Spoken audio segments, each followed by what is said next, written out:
Hey guys, I'm Mercedes and welcome back to this week's industry news. Our first news segment of the night comes from Japan. Tokyo's Japan Content Showcase CEO Yasushi Shiina states that he wants to add business to consumer offerings in recognition to the market's records this year.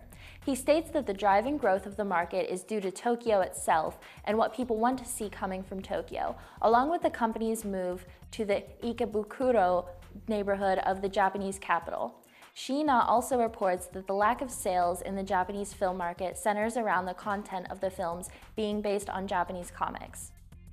Quarterly earnings this year for Time Warner beat estimates this quarter due to it and Game of Thrones. Time Warner has agreed to be acquired by telecom giant AT&T for $85.4 billion. The company, led by CEO Jeffrey Bukes, reported adjusted earnings from continuing operations of $1.82 per share against a year earlier $1.83 per share. The earnings line during the latest quarter beat a Wall Street consensus estimate of $1.53 per share. Not only has Time Warner beat estimates this quarter, but IMAX has also beat a record for their third quarter box office.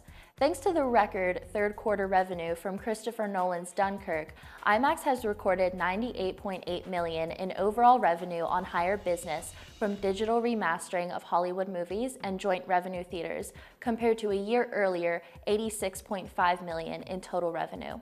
The adjusted earnings per share at 8 cents beat analysts' forecast of 1 cent per share by 7 cents.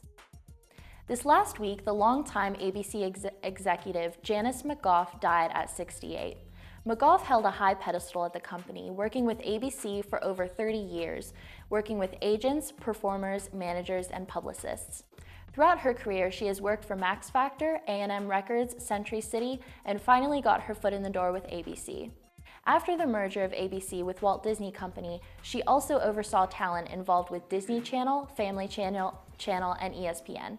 McGoff passed at her home in Highlands Ranch, Colorado. The FCC has announced potential change to the media ownership rules in their meeting next month. Some potential rules that may change include eliminating a rule that prohibits ownership of a daily print newspaper and a radio or TV station in a given market, eliminating a requirement that at least 8 independently owned television stations must remain in the market after combining ownership of 2 stations, and allowing for case-by-case evaluation for those applying for ownership of 2 top 4 ranked stations in the same market. The FCC will take a vote in November, but the rules are expected to pass as Republicans primarily rule the media regulatory agency.